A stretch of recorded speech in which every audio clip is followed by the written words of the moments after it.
Baik, selamat pagi peserta sekalian.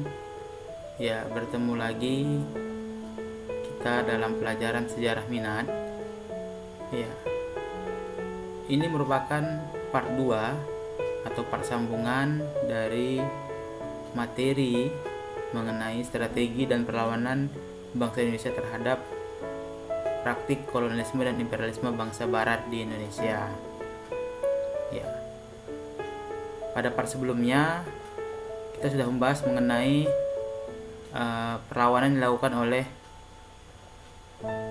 kerajaan atau Kesultanan Makassar yang dipimpin oleh Sultan Hasanuddin terhadap Belanda. Berikutnya kita akan membahas mengenai perlawanan dari Sumatera Barat terhadap kolonialisme dan imperialisme bangsa Belanda. Ya, perlawanan ini sering disebut dengan Perang Padri.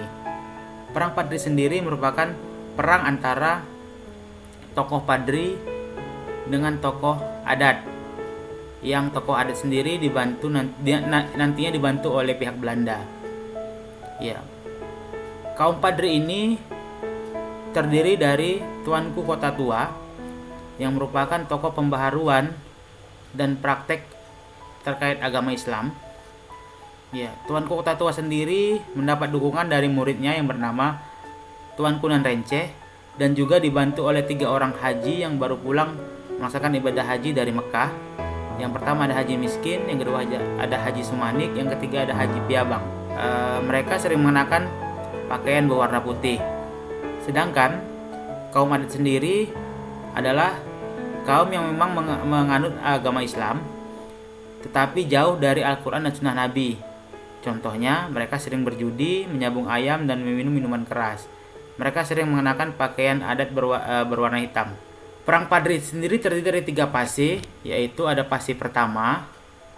Ya, fase pertama sendiri diawali dari kaum Padri yang menyerang pos-pos dan pencegatan terhadap patroli Belanda. Ya, kaum Padri menyerang pos-pos dan pencegatan terhadap patroli Belanda. Artinya, kaum Padri sendiri mulai melakukan perlawanan terhadap Belanda. Ya. Perlawanan yang dilakukan oleh Tuanku Pasaman dengan menggerakkan seluruh pasukannya untuk mengadakan serangan dengan menggunakan senjata tradisional seperti tombak dan parang. Tetapi Belanda tidak tinggal diam. Dengan kekuatan 200 orang serdadu Eropa dan 1000 pasukan pribumi juga termasuk kaum adat, pasukan Belanda menyerang kembali atau mengadakan perlawanan dengan menggunakan senjata yang lebih modern seperti meriam dan senjata api lainnya. Akhirnya Belanda dapat berhasil menguasai lembah tanah datar. Kemudian Belanda mendirikan benteng di daerah Batu Sangkar.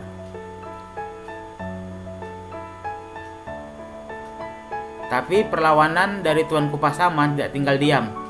Tuanku Pasaman memusatkan perjuangannya kembali di Lintau, sedangkan Tuanku Nan Renceh memimpin pasukannya di sekitar Baso.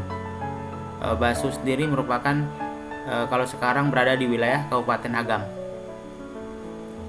Pada tanggal 20 bulan September 1922, kaum Padri akhirnya berhasil mengusir Belanda dari Sungai Puar, Guguk Sigandang, dan Tanjong Alam. Baru pada tanggal 26 Januari 1924 tercapailah perundingan damai antara Belanda dan kaum Padri. Akan tetapi Belanda mempunyai akal licik yang memanfaatkan perundingan tersebut untuk menduduki daerah-daerah lain. Berikutnya ada fase kedua. Fase kedua pada tahun 1825 sampai 1830. Pada fase kedua ini dimulai tanggal 15 November 1825, yaitu dengan ditandatangannya perjanjian Padang antara pihak kaum Padri dengan Belanda. Isi perjanjian Padang antara lain, yang pertama, Belanda mengakui kekuasaan pemimpin Padri di Batu Sangkar, Saruaso, Padang Guguk Sigandang, Agam, Bukit Tinggi, serta menjamin pelaksanaan sistem agama Islam di daerah masing-masing tersebut. Yang kedua belah pihak baik Belanda dan Padri tidak akan saling menyerang. Yang ketiga, kedua pihak akan melindungi para pedagang dan orang-orang yang sedang melakukan perjalanan. Dan yang terakhir, secara bertahap Belanda akan melarang praktik sabung ayam. Baru ada namanya fase ketiga. Fase ketiga ini tahun 1830 sampai 1837. Karena kaum Padri mendapat dukungan dari kaum adat. Di sini maksud dari kaum Padri mendapat dukungan dari kaum adat karena kaum adat merasa bahwa Belanda tidak mendukung mereka lagi. Karena apa? Karena Belanda pada perjanjian Padang ya mulai melarang atau saya ulangi, mulai melarang yang namanya praktik sabung ayam yang biasanya dilakukan oleh kaum adat. Sehingga karena alasan tersebut akhirnya kaum adat berdamai dengan kaum Padri dan mulai melakukan perlawanan terhadap pihak Belanda. Ya, perlawanan kaum Padri dimulai dari Bukit Gamang yang berhasil memutuskan sarana komunikasi antara benteng Belanda di Tanjung Alam dan Bukit Tinggi. Baru pada bulan Agustus 1831 Belanda kemudian dapat berhasil menguasai benteng di daerah Marapalam. Selanjutnya pada tahun 1832 pihak Padri mendapat sokongan atau bantuan pasukan dari Pulau Jawa, yaitu datangnya pasukan yang dipimpin oleh Sentot Alibasa Prawirodirjo dengan 300 prajurit. Dari perlawanan tersebut akhirnya Belanda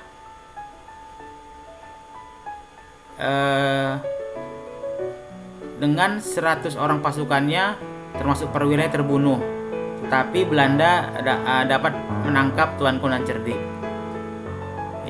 Sehingga akhirnya perang Padri ini berakhir. Pada tahun 1834 Belanda memindahkan penyerangannya ke wilayah Bonjol. Karena apa? Karena di sana Tuanku Imam Bonjol mulai melakukan tindakan-tindakan yang menentang kebijakan Belanda. Setelah berbagai pertempuran yang terjadi, akhirnya Belanda menawarkan perdamaian, tetapi Tuanku Imam Bonjol tidak mau. Karena apa? Karena Imam Bonjol memiliki beberapa syarat. Yang pertama yaitu Bonjol harus dibebaskan dari segala bentuk kerja paksa dan tidak lagi diduduki Belanda. Tapi Belanda tidak mau. Akhirnya pada Oktober 1837 Belanda mengepung dan menyerang benteng di Bonjol. Dan pada tanggal 25 Oktober 1837 juga Tuanku Imam Bonjol ditangkap dan kemudian dibuang ke Cianjur. Lalu dibuang lagi ke Ambon pada 19 Januari 1839 dan pada tahun 1841 dipindahkan lagi ke Manado dan di Manado Tuanku Imam Bonjol akhirnya meninggal dunia pada tanggal 6 November 1864. Sampai di sini maka berakhirlah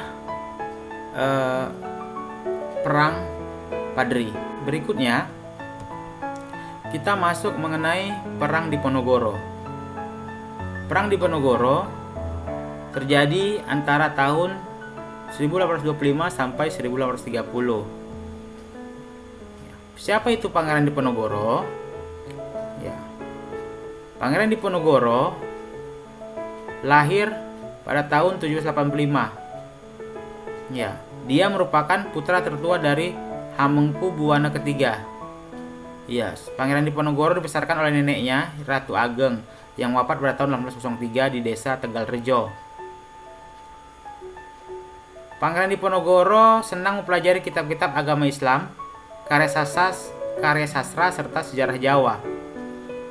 Pangeran Diponegoro juga akrab dengan lingkungan pesantren, kaum bangsawan dan dekat dengan penduduk desa. Tahun 1805-1808, Pangeran Diponegoro mendapatkan pengalaman religi dengan menjadi calon raja di Pulau Jawa. Sebelum kita masuk mengenai perang Diponegoro, kita awali dulu dari kondisi sosial politik Jawa sebelum tahun 1825. Kita mulai dari faktor luar atau faktor eksternal. Faktor eksternal yang pertama ada intervensi kerajaan. Yang kedua ada Daendels yang menghapus sistem sewa tanah di pesisir secara sepihak.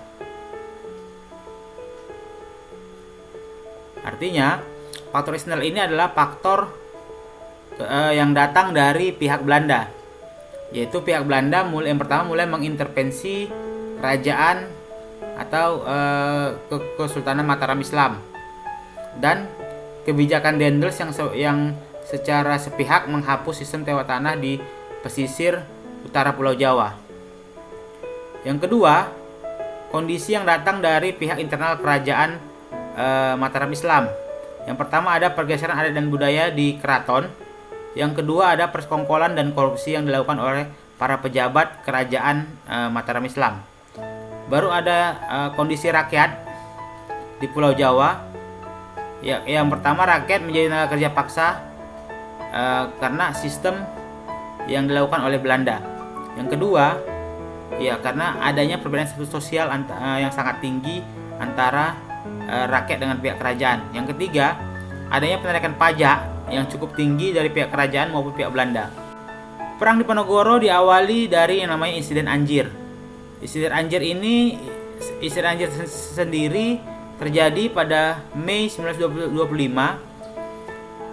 Diawali dari Belanda yang ingin membangun jalan di wilayah Tegalrejo. Karena Belanda ingin membangun jalan, maka yang pertama Belanda harus memasang patok kayu sebagai batas pembangunan jalan. Tetapi batas kayu ini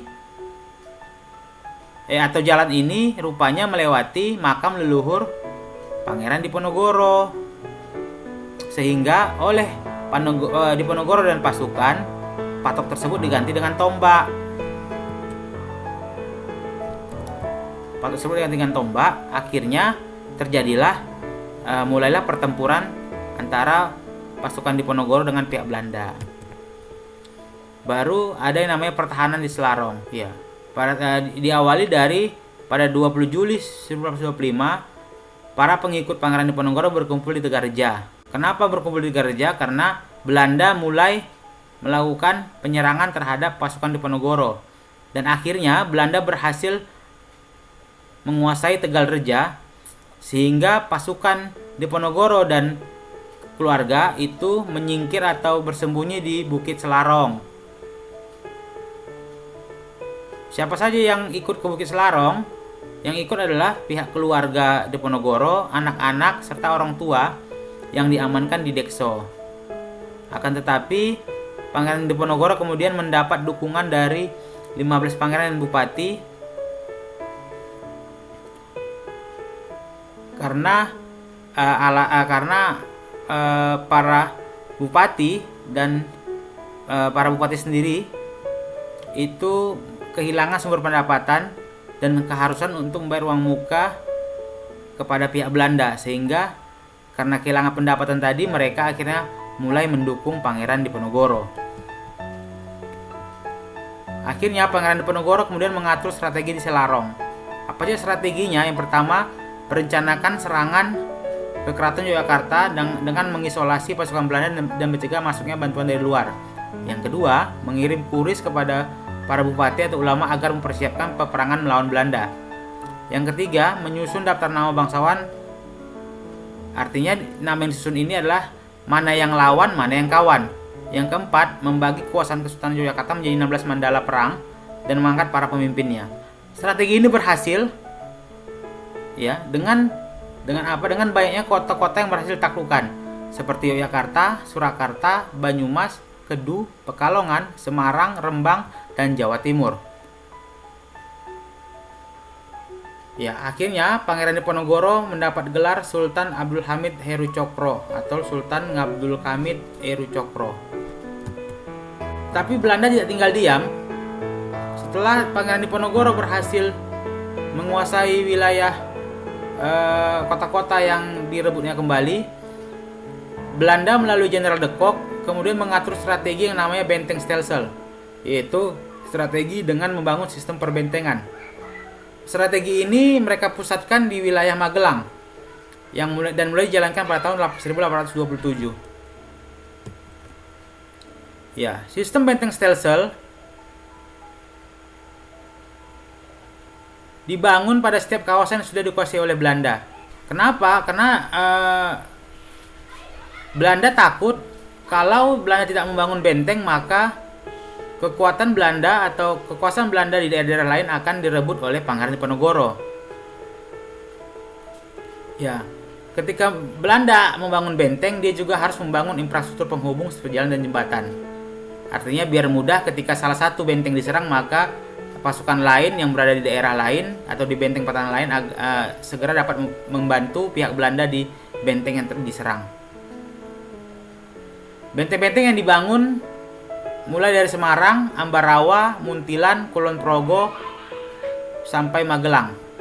Ya, totalnya ada 165 benteng yang dibangun di Jawa Tengah, Jawa Timur, dan Jogja. Keunggulan dari strategi benteng stelsel ini yaitu mempersempit ruang gerak musuh. Baru yang kedua, mempercepat penyelesaian perang.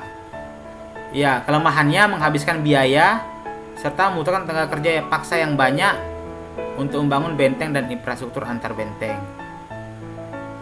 Ya, rupanya ini sudah diterapkan dahulu di pada masa Perang Padri, pada masa Belanda menghadapi perlawanan rakyat Sumatera Barat.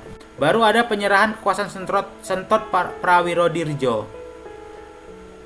Sentot Prawirodirjo dibujuk untuk berdamai dengan bantuan Arya Prawirodiningrat. Artinya Prawirodiningrat ini atau Arya Prawirodiningrat ini merupakan pejabat yang bekerja kepada Belanda. Akhirnya pada tanggal 17 Oktober 1929, Sentot kemudian menandatangani perjanjian Imogiri. Apa isinya? Yang pertama, Sentot Prawirodirjo diizinkan untuk tetap memeluk agama Islam. Yang kedua, pasukan Sentot tidak dibubarkan dan tetap menjadi komandannya. Yang ketiga, Sentot dan pasukannya tetap diizinkan memakai sorban.